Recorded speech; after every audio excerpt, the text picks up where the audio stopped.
Frank's pickup, a 1979 Ford with a sagging suspension and a rusty body, stood parked under a flickering streetlight. In the truck bed lay a folded tarp, a duffel bag stuffed with clothes, and a small box holding the remnants of his life. A few photographs, a dog-eared Bible, and a bronze star medal with a frayed ribbon but still intact. The medal was the only thing that still shone, catching the light when he opened the box.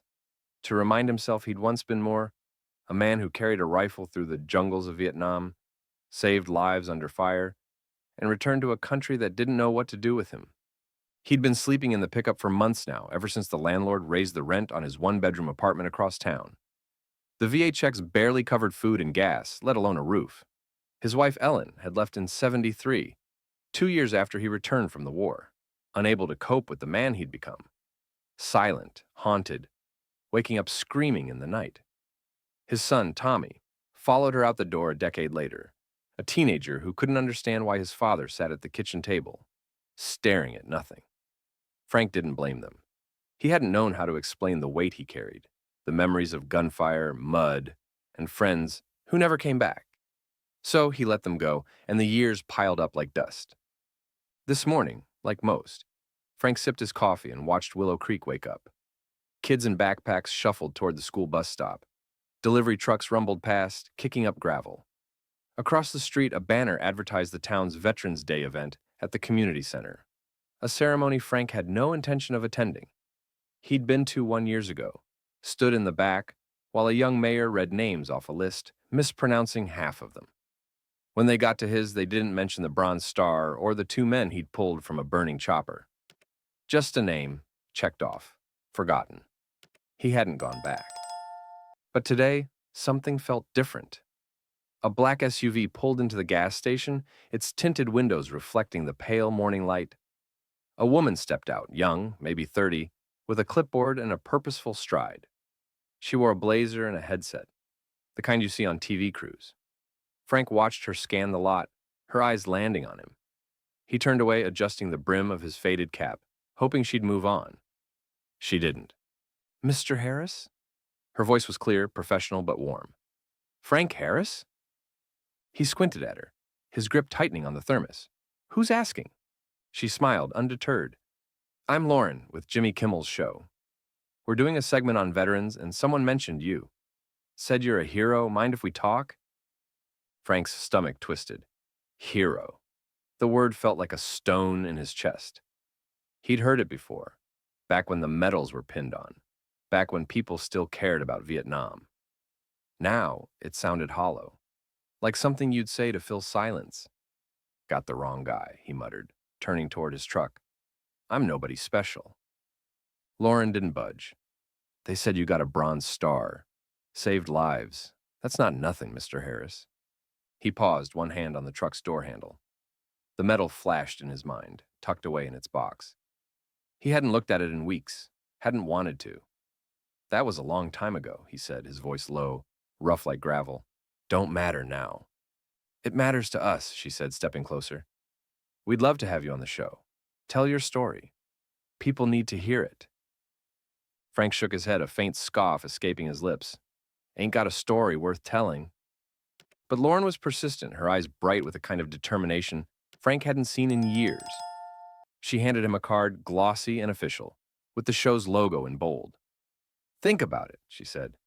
"We'll be in town until tomorrow. You change your mind, call me." He took the card, more out of reflex than interest, and slipped it into his jacket pocket. As she walked back to the SUV, Frank caught sight of his reflection in the truck's window, gray hair thinning under the cap, lines etched deep around his eyes, a faint tattoo of an anchor on his forearm, barely visible under the sleeve of his flannel. He looked like any other old man, invisible to the world. But someone had noticed him. Someone had said his name. By noon, the gas station lot was busier, cars pulling in and out, locals filling up before the weekend. Frank sat on the tailgate of his truck, eating a sandwich from Rosie's. Day-old bread, turkey, a smear of mustard. The card from Lauren sat heavy in his pocket, a nagging weight. He didn't trust TV people with their cameras and bright lights, turning real lives into entertainment. But the way she'd said hero stuck with him, not because he believed it, but because it was the first time in years anyone had looked at him like he mattered. He pulled the card out, turning it over in his hands. The ink was sharp, the number clear. He thought about the show, the audience, the host with the quick laugh he'd seen on late-night reruns at the diner. What would he even say? That he'd survived Quezon? That he'd carried a dying friend 3 miles through the jungle? That he'd come home to a wife who couldn't stand him? A son who didn't know him? A country that moved on without him? It wasn't a story. It was just his life.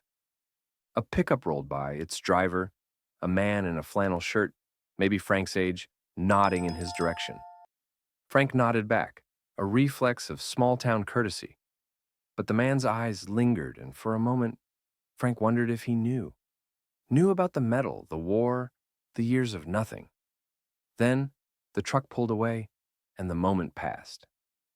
Frank's thoughts drifted back to 1968, to a night in the jungle, when the sky lit up with tracer rounds and the air smelled of cordite and blood.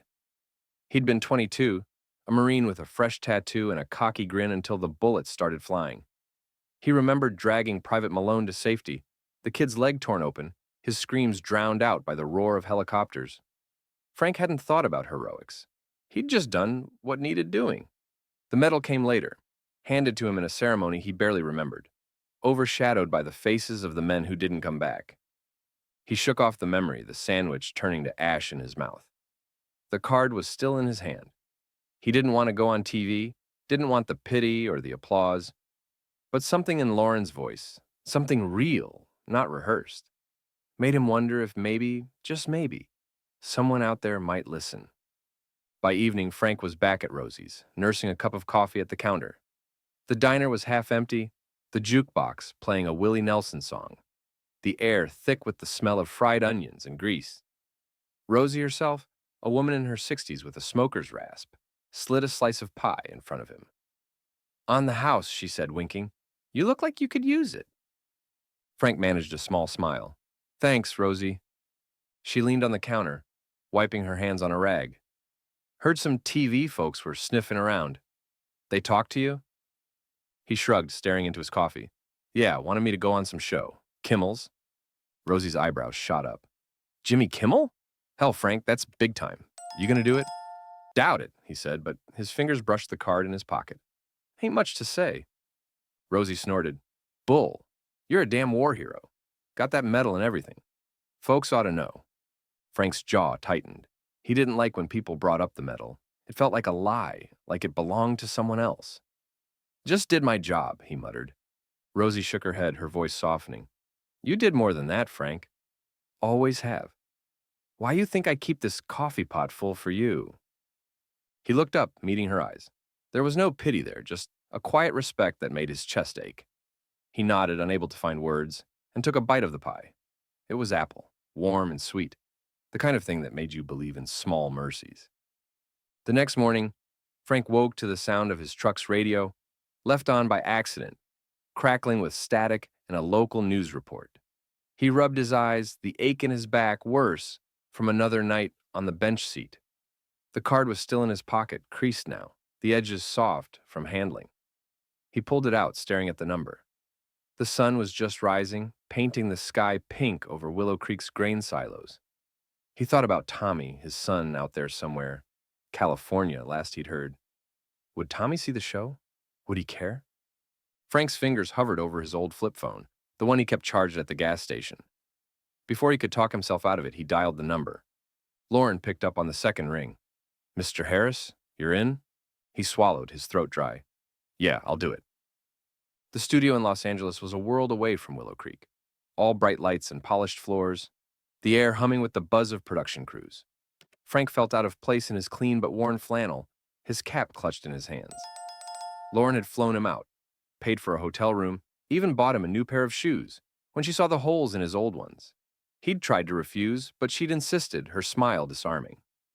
Now, sitting in the green room, Frank watched the monitor as Jimmy Kimmel bantered with the audience, cracking jokes about Hollywood and politics. Frank's stomach churned. He didn't belong here, among the cameras and the clapping crowd. But Lauren had prepped him, told him to just be himself, to tell the truth. "People will listen," she'd said. He wasn't so sure.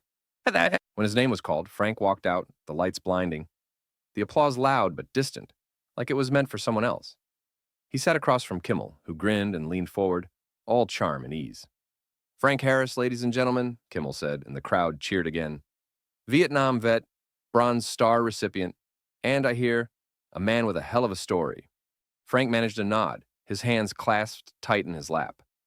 The medal was in his pocket, tucked in its box, a weight he couldn't ignore. Kimmel asked about the war, about the day he'd earned the medal. Frank spoke haltingly, his voice rough but steady, recounting the jungle, the chopper crash, the men he'd saved. He didn't look at the audience, didn't see their faces, but he felt the room grow quiet, the air thick with something he couldn't name. Then Kimmel leaned in, his voice softer. You came home, Frank, and it wasn't easy, was it? Tell us about that. Frank's throat tightened. He hadn't planned to talk about this part, the empty apartment, the nights in the truck, the son who didn't call. But the words came anyway, slow at first, then spilling out like water from a cracked dam. He talked about Ellen leaving, about Tommy's silence, about the VA forms that never seemed to help. He talked about Willow Creek, the gas station, the thermos of coffee that kept him going. And when he stopped, the studio was silent, the kind of silence that felt alive, heavy with meaning. Kimmel's eyes were wet, but he didn't hide it. He reached across the desk, took Frank's hand, and said, You're a hero, Frank. Not just for what you did over there, but for what you've carried since. The audience rose, the applause thunderous, and Frank felt something shift inside him, a crack in the wall he'd built around himself. He didn't know it yet, but that moment was just the beginning. Kimmel, in his gray suit, leaned forward, his usual grin replaced by a serious look. Frank, he said, his voice soft but insistent, you've told us about Vietnam, about earning the Bronze Star. Is there one moment, one story from that time you could share? Something that's stayed with you? Frank swallowed, his throat dry. He hadn't prepared for this. Lauren, the producer, had told him to just be himself, but he didn't know how to open the door to those memories without drowning in them. The audience waited, their faces blurred in a sea of light. He thought about Willow Creek, the gas station, the thermos of coffee that kept him warm on cold nights. And then, as if the jungle itself called him back, he was there. March 12th, 1968. Khe San. There was one day, he began, his voice low, raspy, but steady. A day when everything went wrong. He paused, his eyes fixed on a point somewhere beyond Kimmel, seeing not the studio, but the dense green curtain of the jungle, the air heavy with humidity and gunpowder. We were on patrol, my platoon. I was young, 22, a Marine, thought I knew what I was doing. But that day, we walked into an ambush. He described the ground erupting around them, bullets tearing through the leaves, the screams of his comrades blending with the thud of mortars. He remembered the smell, earth, sweat, and metal, the stench of fear.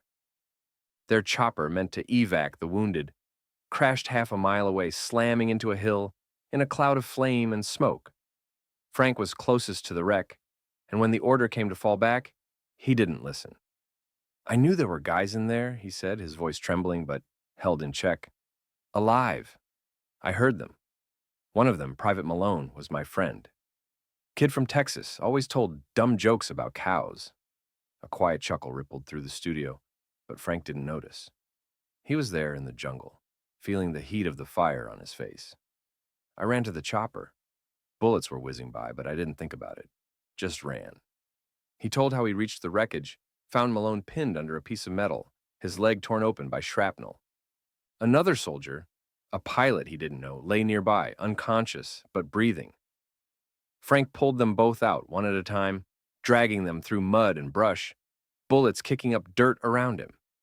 He didn't remember how long it took, minutes, maybe hours. But he remembered Malone's weight on his shoulders, his blood soaking Frank's back, and how he whispered, "Hang on, buddy, hang on."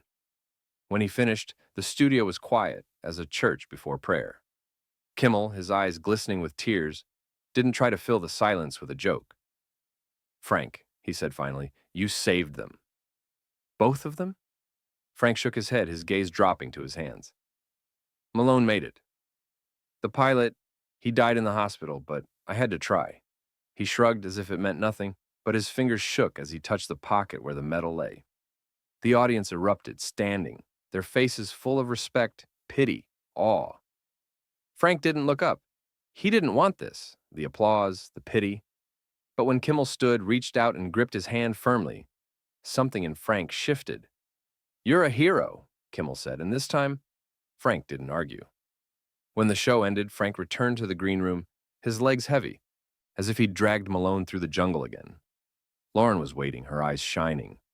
"You were incredible," she said, touching his shoulder. "Did you see their faces? They love you."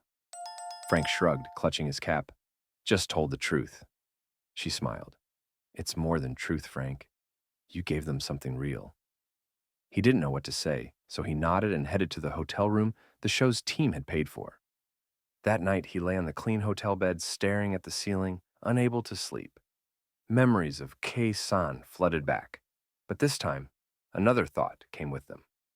Tommy. Had his son seen the show? Had he heard his father's voice after 20 years of silence? Frank closed his eyes, gripping the medal in his hand, and for the first time in ages, let himself hope. The next day, news of Frank's appearance spread like wildfire. Clips of his story buzzed online, ex-posts calling him a true American hero.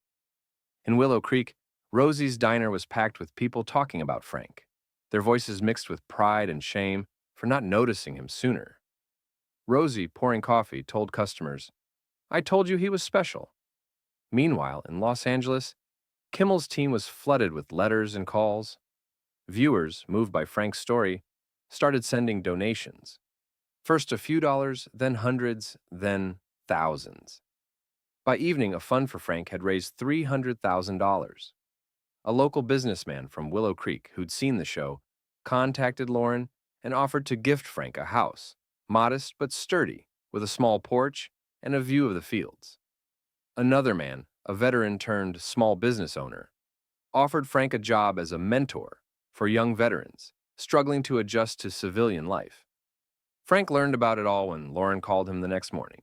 He was sitting in the hotel cafe sipping coffee when she told him about the donations, the house, the job offer. He listened, his face still, but his fingers gripped the mug so tightly his knuckles whitened. "Why are they doing this?" he asked finally. "I didn't ask for it." "Because they saw you," Lauren said, "the real you, and they want to help." He didn't know how to respond. His whole life, he'd been taught that heroes don't ask, don't complain, don't expect. But now, people he'd never met were reaching out. It was more than he could grasp. A week later, Frank returned to Willow Creek. The house, gifted by the businessman, stood on a quiet street, a flag flying on a pole out front. Frank stood before it, holding the box with his medal, his pickup parked nearby.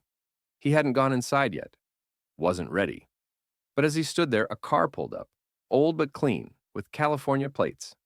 A man stepped out, tall, with gray at his temples, but eyes Frank would recognize anywhere. Tommy. His son. "Dad," Tommy said, his voice shaking. "I saw you on the show." Frank stood frozen, words caught in his throat. 20 years. 20 years of silence, pain, loss. But Tommy took a step forward, then another, and suddenly hugged his father, tight, like he had as a boy. "I'm sorry," Tommy whispered. "I didn't know." Frank hugged him back, his hands trembling, but holding firm. "It's okay, son," he said, his voice breaking. "You're here." That evening, Willow Creek gathered at the community center. The mayor announced a memorial plaque would be placed at the town hall in Frank's honor, bearing his name and the words, "For Quiet Valor." Local veterans, young and old, approached Frank, shaking his hand, some saluting. Rosie brought an apple pie, her eyes wet as she set it before him.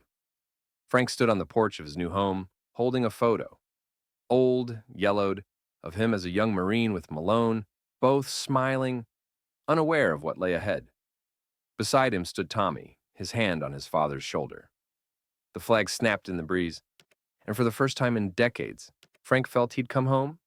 This story is a reminder that heroes live among us, often unseen, but their stories can change everything. Notice them. Talk to them. Let them know they're seen. Subscribe to Hoffman Stories to discover more tales of quiet heroism in your communities.